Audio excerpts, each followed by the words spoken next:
Bible criticism and mythology. This is just a quick little introduction, 3 slides, and then we'll get into the main part. So what do we mean by mythology? Well, here's a few statements that we hear. What does faith in God or Torah have to do with the historical accuracy of the claim of its Sinai or Sinaitic and divine origin? In other words, was there a 10 Commandments we were talking about outside? Was there actually a rock or tablets? I mean, what is the literal meaning of the text that you find in the Old Testament? What does faith in God have to do with the historical accuracy? So many people, when they're doing critical analysis of the ancient text, they keep digging and digging and digging to find out, not so much interpreting the feeling of it, the meaning of it, but they're tearing apart words, Aramaic and Greek and this and that, which is all natural. But there's some being left out if that's all there is. Some discussions are mired in a doctrinal orbit that is more suffocating than life-affirming. I think no matter what religion you belong to, you sort of get that feeling, the trend going. It's hard to not have it. Some students, or some studies and or arguments put forth seem to suck the oxygen out of faith rather than infuse it with spirit. And remember, we talked about the 2 lobes of the brain. You were here for the first one. The left lobe and the right lobe, knowledge and spirit. Right? Adam and Eve, remember we were doing that? Okay. There's no written test, but our faith is not dependent on doctrinal claims, but a deep belief in the myth of the love for God. That's Avodat Hashem, that's the love of God.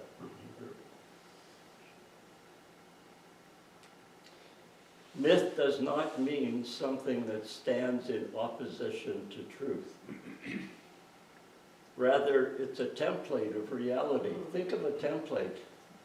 You have templates with different shapes taken out of it, so you can draw in the template, you know, like the kids have. You have a template of forms. Well, a template is something that holds the truth once you've given your input to it. And your input can be just your thoughts that come to you. And they can be expressed in a mythological way. Now this is from something written by Levinas. It was a little essay he did on Spinoza, where he said, Bible criticism can ruin only a faith that has already been weakened. A lot of people think that Bible criticism, tearing apart the meanings of words and all that, is you shouldn't do it because it'll just take away your faith.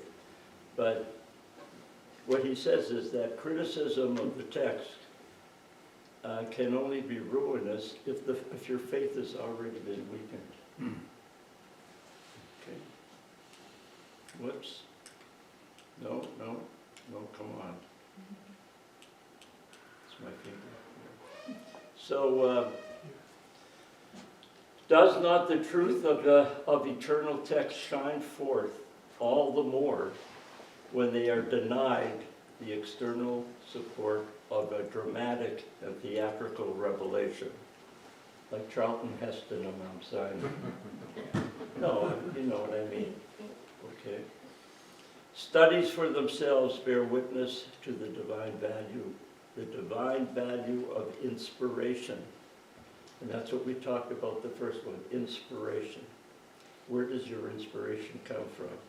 Where do those sudden moments of enlightenment may come, even for a second? Where does information come from?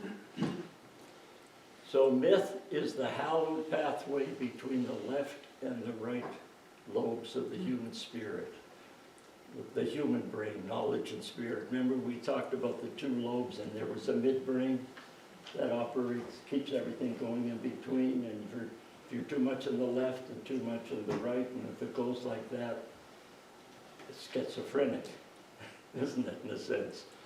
But the more we study, the more we go deep within ourselves in the spirit.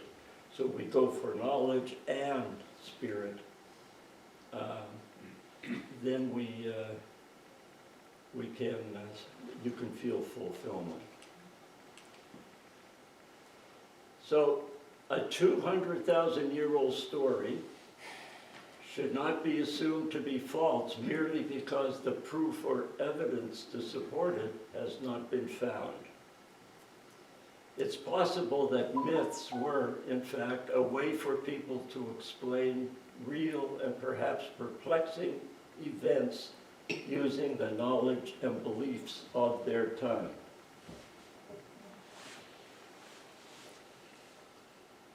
So, to add a little dramatic tone to that, knowledge and spirit, you see, using the knowledge and the belief or spirit of their time. And we had that in the first lecture, and when you were talking about it, I was referring to your brain, each one of you, to your brain, how things can happen. That's our introduction. So we're talking about myth dreams that we have in all religions, whether pagan or monotheistic or whatever. But in order to understand them, we're going to talk about the crisis cults. Crisis cults, these are cults with leaders who represent the apocalyptic salvation that's coming. Not just, there's many other types. I mean, as Christians, you're aware of one. We'll leave that, put that aside. And here's my Israeli lady, so she can correct my Hebrew. So we're going to go through what the myth dream is now. I have a lot of them, so I'm just going to go pretty fast. And they're not in chronological order for a purpose. Because usually when you see something that follows something that follows something, you think there's a lineage there. But in considering the time of crisis cults, if you can take away that thought of one follows another, you start to realize that the basis of all of them represent a human activity, like building a template for their inspiration. That's why I'm not doing it. I'm going to start off with the cargo cult in New Guinea. Now, what was that cargo cult? Okay. In 1937, see, I'm going recent, pretty recent, because some of these go way back. In 1937, Mambu, a Catholic, said the cargo will soon arrive. That was their mythology, that's what they said. The cargo will soon arrive. They weren't in a very good situation, much like the North American Indians were when the white man came. They saw that the white population in New Guinea had everything. And everything came from Europe. All the goods and the radios and, everything is the cargo came and made their life good, but not for the natives. But Mambu gave them a hope that somehow the cargo will eventually come for them from someplace. And then he elucidated on that. Have you ever heard of this? Yes. Yeah, you do. Now in 1946, Yali, who followed Mambu, he was a war hero from the Second World War. He was killed in battle, but his spirit visited Australia. This is part of their myth, okay? The spirit visited Australia, journeyed to heaven, saw God, and then sent him back with the message that the cargo would soon arrive. Now, some of this might seem silly, but to me, you probably get the feeling too, there's something in there, something deep. if anything else, it shows their need for something, right, in their situation. But they were looking for materialism? Is that what they, no, okay, Just the way of life, right. okay? Native Lutheran missionaries baptized people in Yali's name. Now, when I was up in North, I was up in the Arctic for about a year, back in '51. And there was south of where the camp was Hebron. And they had a visiting missionary that came up once a year. In the winter, he came up by dog sled. Otherwise, he came over the mountains in some other way, but he visited them. And he was a missionary for Christianity. He baptized the children. But instead of using the name Jesus, he used Yali because it was part of their tradition. So it was just saying what you believe is true, but we use the name Jesus, you see, like that. Now, back in 1960 when I was in the Congo, I came across certain things that happened. I understood what happened with missionaries. There was a book written at that time about the Mau Mau. Anyone here remember the Mau Mau tribes? Okay. Well, there was a book written called Something of Value. The title represented how the white man came in to Africa and told the natives, something like Yali, that they can still have their religion. However, they substituted the Christian dogma to what their feelings were. They wanted to, that was one way of getting them on board, if you know what I understand. At first, Yali protested his followers' beliefs. He became an activist reformer. In 1948, Gurik, a prophet, showed Yali a European book on evolution. He felt betrayed that, in fact, Europeans and his own ancestors believed in descent from animals, so he turned away from Christianity.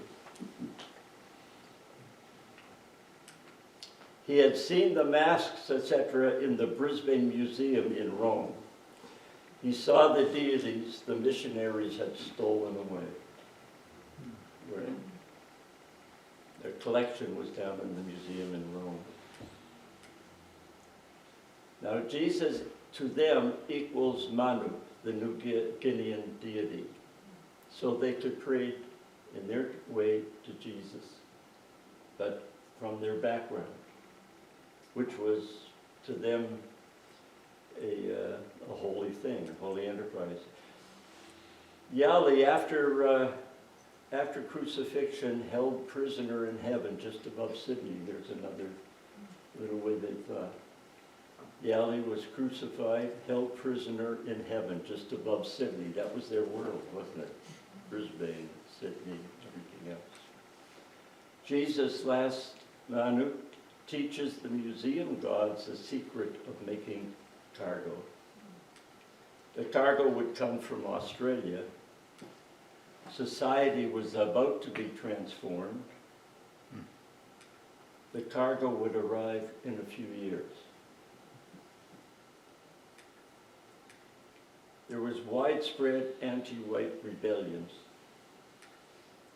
New Yali ancestral churches were built, those thatched buildings you might have seen in some old movies. In 1950, Yali was arrested and sentenced to 6.5 years in prison. If executed, would return in 3 days after an earthquake with the full load of cargo. And like I said last week, the 3 days, right? The resurrection after 3 days of coming back, would settle them in the threes.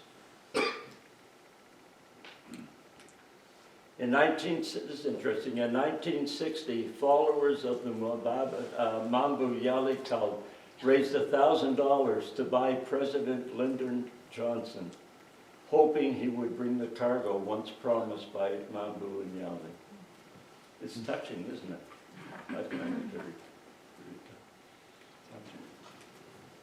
Now we go to another one. This is the ghost dance of Wavovka, the Paiute prophet in America. Now we're back into 1868 to 1890, and you've seen this in cowboy movies, the old cowboy movies with the dancing around the fire and whatnot, the ghost dance. How did that arrive? The Sioux were decimated at the time, their lands taken from them, their crops failing, the bison herds were dwindling. Reports that a Paiute from Nevada, Wavovka, a Native American messiah, was coming. A messenger from the Great Spirit spoke all languages, that's Wavovka, spoke all languages, was invisible to the white people. His father was a visionary and taught a doctrine his son would later proclaim. He died when the son was only 14 years old. The son was taken in by the rancher Wilson, Jack Wilson. Did anyone ever come across Jack Wilson in American history? Okay. He was named Jack Wilson, a name he kept until a revelation made him famous. He went from Jack Wilson to Wavovka. In 1889, he became ill and delirious. They said the son died. He was taken up to see God. He received a message from God. He was returned to tell of the message that all Indians must dance and keep on dancing. Next spring, the Great Spirit will come and bring back all game of every time. All dead Indians will come back and live again as young, strong people. The blind will see. The Indians will go up into the mountains where the whites will not be able to hurt them. Then a great flood will destroy the whites. The Indians will own all the land and the game will be plentiful. Tell the Indians to keep up the dancing and the good time will come. Now you see a little bit of religiosity with that dancing in the old movies, so to speak. This was very deep in all their cultures. Indians who don't dance, who don't believe in this word, will grow little, about a foot high. Some of them will be turned into wood and be burned in fire. God has given Wavovka charge of the West. I don't know if you know the history here. Governor Harrison will oversee the East. The whole continent was divided East and West in the late 1800s, from their point of view. God himself will rule in heaven. So there you have your triangle. The zenith, right? The Brahma, the Vishnu, the Shiva, Father, Son, Holy Ghost. So here are the powers that God gave to Wavovka from the ghost dance. 5 songs to control the weather, the mist, snow, showers, storms, clear eyes. A dance for each of those. We need to learn number 5. Yeah, today. We're waiting like everybody else. Yeah, but we don't have a dance for it. No. So the ghost dance, the message and dancing spread like wildfire throughout the West. Wavovka urged peace, but the government became nervous and tried to stop the dancing. Wavovka was often called the Christ. Now when they say the Christ, they're not thinking of a person. You know, Christus means Messiah, right? Mashiach. So Jesus wasn't Jesus Christ, as is portrayed. It's Jesus the Christ, right? Yep. Wavovka was often called the Christ, and that the Great Spirit would come the following spring. In March of 1890, representatives of all the tribes gathered in Virginia to meet with this Messiah. Shortbull, a medicine man from the Sioux, returned from this meeting and began disseminating the message. Short Bull's modifications. Instead of the Great Spirit coming in the spring of 1891, Short Bull proclaimed the event would come in November 1890. You'll see in all these that we're looking at the idea of the coming. You know, the salvation will come. There was always a timeline usually associated with it. The tribe should gather in one place and wear the goat shirts emblazoned with sun, moon, and stars. The goat shirts would render the white bullets harmless. The dancing must continue even if the army surrounds them. Wawowka preached the timing of the whites' destruction is up to God, no one else. Short Bull preached that the Sioux ought to facilitate God's work, that heaven would arrive that much sooner. The desperate condition of the Sioux and this teaching led to tragedy. The Sitting Bull. Sitting Bull was a supporter and believer in Short Bull's message. The pipe of peace was broken. In December of that year, God is about to appear. And on the 28th of December, at Wounded Knee,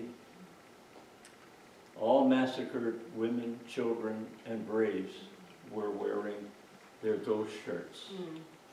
And you must, again, we get back to movies, right? Custard, you know, and Wounded Knee. After the Wounded Knee massacre, Wawowka, or Jack Wilson, despondent over what resulted from his teachings, died in relative obscurity in 1932. It's when I was 1 year old. I don't remember. The ghost dance also died out, although some forms persisted as native cults, the Earth Lodge and the Bole Maru. Now we get to another group of mythologies. The secret flagellants of Thuringia. Flagellants, you all know what I mean? People who would whip themselves. If you saw, what was that movie recently? What was that famous movie? About The one in South America? no, the one in Da Rome. Vinci Code. The Vinci, yeah, Da the Vinci. Vinci Code, right. Well, let's look at the secret flagellants of Thuringia. Now we go back, way back to 1260, and think of what was going on with the plague, the Black Plague that was going on. And next week we'll talk about the Black Plague, because the Jews, everyone said the Jews caused the Black Plague because they weren't getting sick. And they weren't getting sick because they knew how to keep healthy. And you know, it wasn't a time of keeping your house clean and whatnot. But anyway, there was famine, plague, and war. Frightened people sought from God redemption for their sins before the coming of apocalypse. Self-flagellation became a theme. It was felt that the only way you could say I'm sorry is to punish yourself with a whip. Day and night processions. They used to be parade up and down the streets with their whips. The people. Practice faded in Italy when apocalyptic hopes failed to materialize. That's a common thing with these. Practice spread to Germany, though. During the Black Plague, there were lots of riots. And then the church said no more flagellation.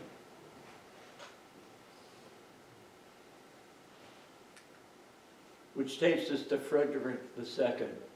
He was the king of Germany in the Holy Roman Empire around those times. He was also a well-known chess player, Frederick II. And you may wonder why, how could he be a chess player being that long time ago? Well, chess was first introduced in 600 AD in India. So there were chess players, and he was, some of his games are recorded. Well, let's see what else he did. He would usher in the millennium. In 1229, he captured Jerusalem from the Turks. And then a prophecy. He would overthrow the papacy in 20 years and usher in the new era. He died in 1250, 10 years before his prophesied rule. It has nothing to do whether these things are true or not. They're a template that represents something that's urgently required by the people. Rumors spread he was not dead, but living within Mount Etna with King Arthur and other mythical figures, awaiting the call to return as a savior. Thuringians, Frederick, not in Etna, but in the nearby Kaufhauser mountain. One day he would return and rule the world from their region. Everyone was now borrowing from what was well-known mythology at the time and making their own. Conrad Schmidt was part of that. He studied the monastic books and saw in Isaiah the prophecies that he considered to point to himself. He, not Jesus, was the divine bearer of the final faith, according to Conrad Schmidt. Leader of the flagellants, he assumed the title of King of Thuringia. He was the incarnate God and the resurrected Frederick II of prophecies. We're getting into now the difference between a prophet and a Messiah, which we'll analyze as we go on. Salvation for him depended upon confession of sins, oath of absolute obedience, flagellation at his hands, pray only to him. Disobedience meant being turned over to Satan for destruction. Previous flagellation processions paved the way for his coming. In 1368, Schmidt burned as a heretic by the Inquisition. It was tough days. Tough. Followers continued for decades, anticipating his return to defeat the Antichrist, which they meant the church. In 1480, the last of the sect were burned at the stake. Now some of you might be aware of William Miller. Anyone know about William Miller? Well, you know what came out of William. You'll be familiar as we go. A great disappointment. He was a farmer and a Baptist pastor in upstate New York. In 1818, he concluded that in 25 years, Christ would return and all the affairs of our present state would be wound up. It was fairly recent from what we're looking at previously in 1818. The 1830s, presenting lectures in New England on his famous diagram of pictorial chart of Daniel's visions. Now, anyone here in their 80s? Okay, don't have to be afraid of that. Because you remember when Fundy television first came out in St. John. Remember the Fundy? There was a man in St. John who talked about William Miller's diagram. Does that ring a bell? You may not have even understood it when it was on, but he had a great big yardstick pointer, and he taught, the television was very good in those days, but he did. I mean, I was teaching chess on the same cable, so it wasn't very accurate. But he was analyzing William Miller's ideas, the ages of dispensations, and he went through the whole thing. And when I was seeing it, I could never catch up or understand what he was saying. And he probably didn't understand the chess moves neither.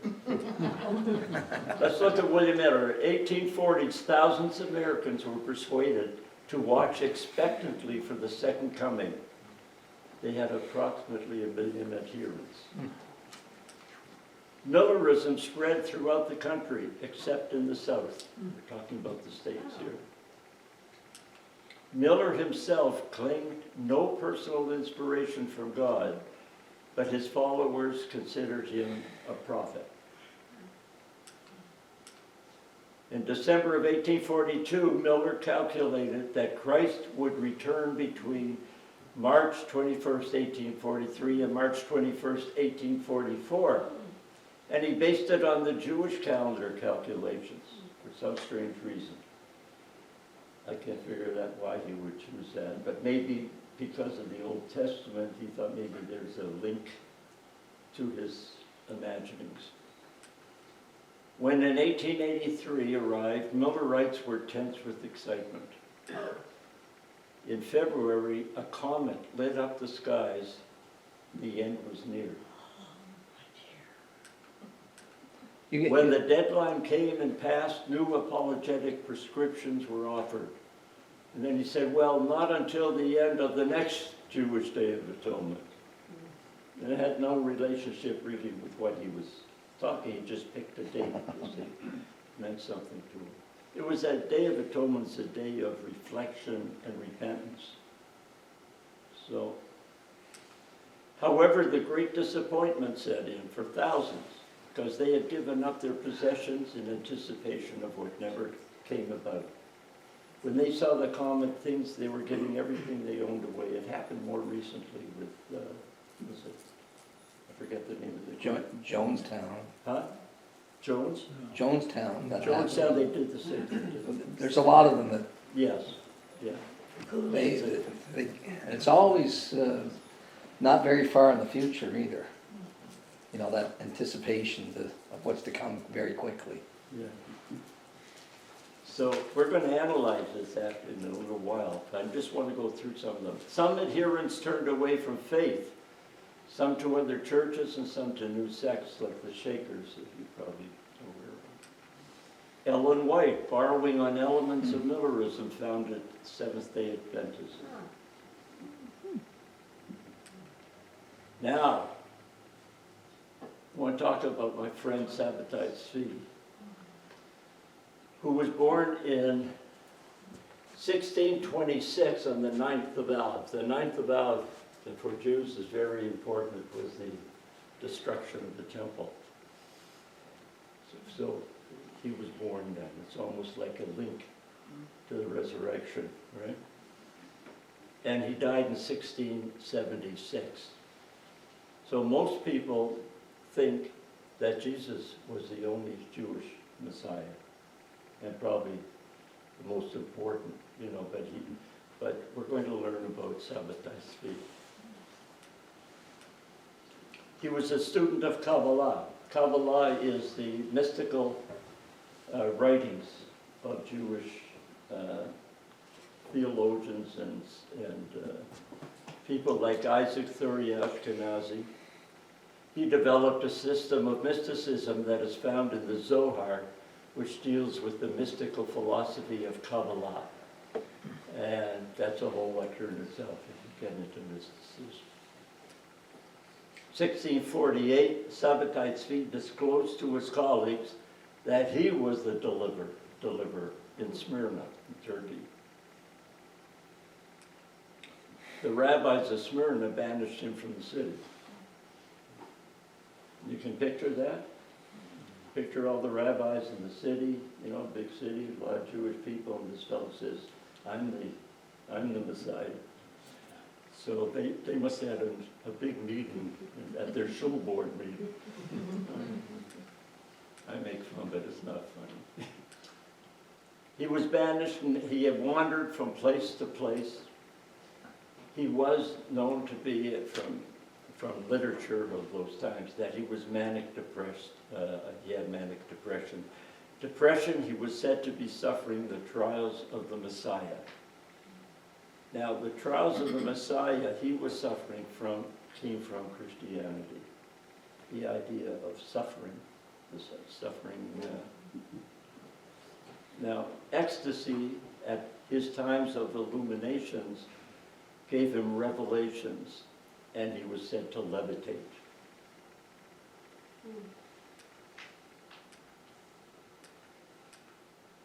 Isaiah 51, verse 4, for law shall proceed from me, Isaiah states.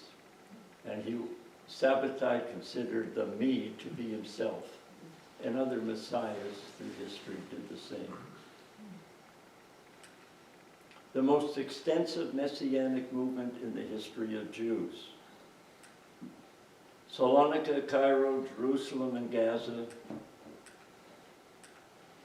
In Gaza, there was Nathan Benjamin Levi. He considered himself the prophet to announce the arrival of Sabbatai Tzvi. Nathan cast himself as Elijah, forerunner of the anointed. You see how Christianity came in, it came part and parcel of their way of thinking. Right? Nathan's letter to Jewish communities.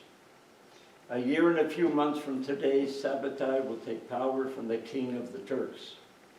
Incoming of the dispersed.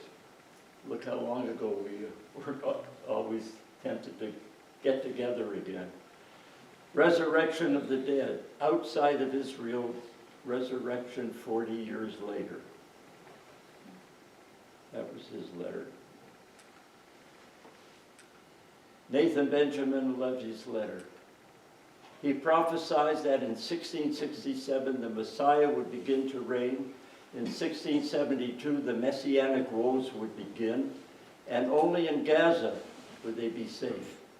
Miraculous and apocalyptic events, legends, and the Zohar would take place. Redemption is at hand. The Messiah is here. This caused a frenzy and great expectations. Sabbatai was publicly proclaimed the Messiah. In 1666, Sabbatai journeyed to Constantinople. Followers anticipated him taking the Sultan's crown. Instead, he was arrested and imprisoned. So what happened to that Jewish Messiah? He converted to Islam. Oh my goodness. In 1666, Sabbatai Tzvi converted to Islam, but his followers had a rationale to it. Disillusionment followed. Nathan excused the apostasy as a way to infiltrate and impress the Gentiles, going in through the back door to try and get some converts. Sabbatai died in Albania in 1776. Followers felt the Messiah had gone into occultation and was expected to return in 40 years. It's a theme, isn't it? Those awaiting his return are known as Sabbatians, and groups have continued into the 20th century. I don't know if they are in the 21st, but Sabbatians were, I remember the term. Jacob Frank from Poland, 1750s, his group converted en masse to Catholicism but kept their Sabbatian beliefs to themselves. It's much like we had Dr. Watts here, who was a Jewish doctor, but he lived in Portugal, and in Portugal and Spain, Jews had, if they wanted to live, they had to convert to Christianity, and they were known as Marranos. Do you know that term? And he never, Dr. Watts, we all knew it, but he wanted us to confess it eventually. We knew we were all his patients. So,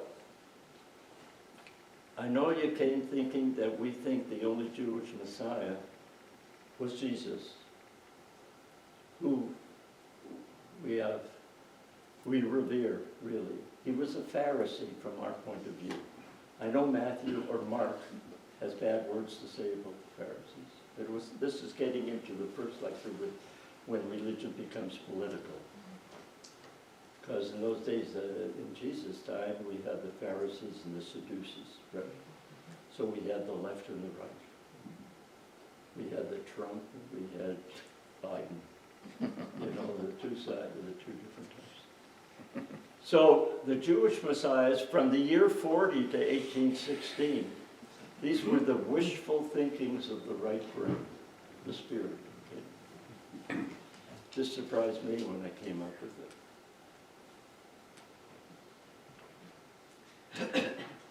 Well, that's today, that's the map, and these are the Jewish messiahs.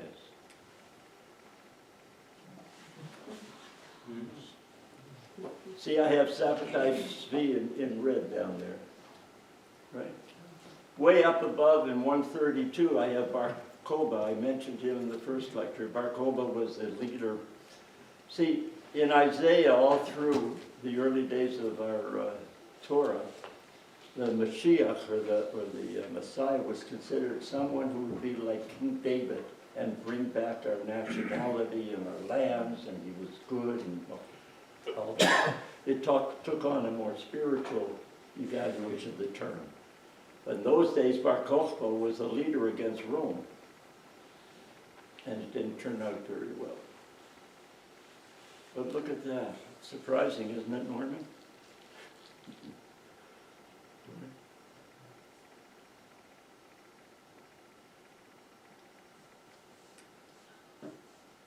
Now, what time is it again? Just about 43. Okay. So we looked at a lot of these cults, but we call them crisis cults because there's always a crisis about to happen as part of their theology, and then they had ways to try and avoid it, or what to do now to avoid it. You know. Let's look at anatomy now that we've seen quite a few. So comparative study that we've just done reveals common elements on all crisis cults that transcend culture. Nothing to do with this, from one culture to another. They transcend culture. When people feel that major aspects of their culture no longer work, they seek to define a new system. Crisis cults feed on human insecurity. Some aim to remove alien influences, some to return to idyllic past, some to effect a supernatural metamorphosis of the world. Crisis cults are a response to stress, but more than ordinary social tensions underline most of them. There's more to it than just social stress, something deeper. For example, we have revolutions, we have war, we have natural catastrophes, where, economic dislocation, contact with seemingly invincible imperialistic foreign people. These are all not just social things, but political events that are taking place. When the future seems hopeless, they need reasons for what has happened, and they need a way out, something to give them, to reassure their spirit. The stage is then set for the prophet or Messiah, and I'll try to elucidate what I mean by both of those words. They're different. Max Weber, for example, sociologist, he said that the prophet is the individual bearer of pure charisma, right? Who by virtue of his mission proclaims a religious doctrine or divine commandment. And like Moses was considered a prophet, not a Mashiach, not a prophet. He had charisma, right? And his mission was a religious doctrine, as you know, the Ten Commandments, morality. The prophet is the intermediary between human and God, bringing new revelation vital to the solution of present difficulties. Anyone could be a prophet, right? So a prophet vis-a-vis a Messiah. A prophet is a person who claims to have had divine revelations and is conscious of a commission to tell others about them. A Messiah has not only the attributes of a prophet, but a more exalted role. A Messiah sees himself or herself as divinely ordained to establish a new order. Now, a prophet's a person who claims to have divine revelations and is caught. And a prophet, we say it in Judaism, if the prophecy comes true, the prophet has failed. Because a prophet warns you if you don't shape up. This is going to happen or that's going to happen. Beware. Get on the right track. But if his prophecy comes true, he's failed. Okay? Now, Mambu and Miller were prophets, whereas Schmidt and Sabbatai Tzvi were considered themselves as messiahs. Charisma. A charismatic leader mingles his own emotions with those of others. It's not just charm. A charismatic leader, he takes on the concerns of another person as though they're his own. And that gives an attachment to the other person, as though they both share in the same ways of thought. A charismatic is able to compel, without consciously knowing he can compel, his followers' actions. Charismatic leaders can be destructive, and I put down Hitler, Koresh, Jim Jones, and Charles Manson. The charismatic attracts people by drawing out their own feelings, like I just said, then reflecting those feelings. So if I were to be a charismatic, I would try to find out what your feelings are, and then I would reflect them as though they're mine.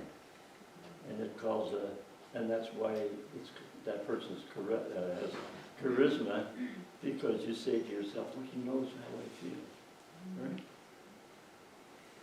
Which I'm not saying is negative. I'm saying this is a human way of. He becomes the empathetic mirror of their sufferings and desires. It's only when that person becomes political and forms a group and they have rules and regulations and leaders, that there's a problem. Crisis cults are more than emotional responses to stress and disaster. There is an intellectual content and the myth stream, the way out. Now, the myth stream that we just looked at, the myth stream is any particular culture's ideal reality. The assurance of things hoped for, the conviction of things not seen. Here again, when you're sure of something but you can't explain it. Doesn't mean it isn't true, because otherwise you may not have thought of it in the first place. It goes in your conscious mind, but you're not reacting to it. Crisis cults try to make mystery happen. In other words, they try to make Camelot real. The prophet is able to bring into focus what has previously been blurred in the collective mind. That, again, is saying the prophet finds out what everyone is concerned about. It becomes his concern, and he brings it into focus for the people he received those fears from. The prophet's declarations echo important features of the mystery, so the words resonate with listeners. Followers believe what they hear because they have always believed these things, but not consciously. He's able to, the charismatic person can dig into your unconscious, or sort of more so than you can. But he understands things about you, he reflects those feelings back, so it's coming from himself, and that's the charisma. Okay, socialization of the mystery. Revelation of what was known but not realized becomes the new law of the movement. We all in our religions talk about revelation, right? And it's usually something that isn't realized yet, waiting for it to be revealed. Sabbatai Tzvi, revelations, he wrote them down. Mambu and Yali, revelations embedded in sacred objects like things of the ancestors. Consideration of the objects would evoke the revelations. Conditional promises. Promises of material prosperity, spiritual salvation, political independence. These are made conditional on the observance of a series of commands, rites, and ceremonies. Threats of disaster if the content of the revelation is not accepted in its entirety. See, all the previous Mambu and Sabbatai Tzvi, all those that I showed you, it's all being broken down here. It's when a movement becomes political, it goes back to the first lecture. The destructive force of the institute. Institutes can be positive, but I'm saying can be destructive. People who are not thinking of the meaning of things, but just how things are carried out. Authorities generally try to put down crisis cults, as we've seen from the former ones. The glimmer of hope for success can often lead to ferocious revolution. The egos of powerful and arrogant leaders are threatened by the ardor and zeal shown by members of crisis cults. And then from revelation, we can get revolution. Governments kill or imprison the prophets. Violence can erupt into full-scale war. The Java War, the Pioneer movement in New Zealand, the German-East African Wars in 1905 to 6, and the Saya-San Rebellion in Burma, 1930 to 32. And then you've all heard of Waco, Texas, with the Branch Davidians. And isn't that true? The Davidians they had a revolution against the so-called establishment. Apocalyptic millennialism. These crisis cults always fail in membership because of failed promises and missed timetables. However, the myth dream remains intact, its basic notions still viable. The charismatic prophet has revised the myth dream he received and hands it change to new generations. Prophet follows prophet. That's P-H-E-T. It's not Trumpism. Okay, prophet. Towards renewal. The first prophet's movement becomes a precursor movement for that of the second. Mambo, for example, changed the myth dream, which was taken up by Yali, who in turn added his elements to it. And Vovovka altered his father's visions only slightly, changing elements of the ghost dance. The charismatic prophet feeds the myth dream. I don't want you to get me wrong. The myth dream is a template for inner inspiration. It's not a negative term, right? It's how it's evoked and how it's taken on by people and then organized. We come to Judah and Jesus, which I've left out completely, right? We're almost through. This is the last one. Are you aware of the Dead Sea Scrolls? They were discovered in 1947 in a cave in Palestine/Israel. And Judah wrote those, he wrote hymns. His hymns were written down on scrolls, like you can see some of our scrolls.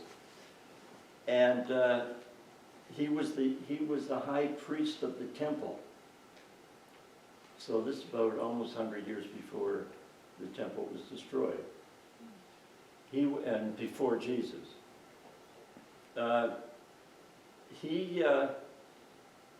he was an academic, even though he was a priest, that's allowed, you know, he was an academic, but he had messianic thoughts. But what's interesting about Judah and the Dead Sea Scrolls, he's the only one of antiquity that he himself wrote down what he was thinking. I mean, at the time of Matthew, Luke, and the, you know, was, they wrote about things that had previously happened according to their own vision. And it's been that way all through history. But what's interesting about Judah and the Dead Sea Scrolls was what he actually wrote about the priesthood, about the Pharisees, about the Sadducees, about politics, things like that. He was considered, not until 1947, he was considered more a Messiah than a prophet. He, and if you learn more about him, it's very interesting to see what happened some 100 years later with Jesus of Nazareth. So in 76, before the Common Era, he arose as a charismatic Judah, the priest of Jerusalem. He would act Israel's Mithraim. If allowed, he would make it happen. So that's more messiahship than prophet. See, he would act the Mithraim. What was the template and the contents of the template, he would reflect back to the populace. Judah was the first Messiah known to history. And then, not now, and not next week, but eventually I'd like to concentrate just on the Dead Sea Scrolls and the Gospels, with your permission. Okay? Say so. Okay. So you got some food for thought, maybe?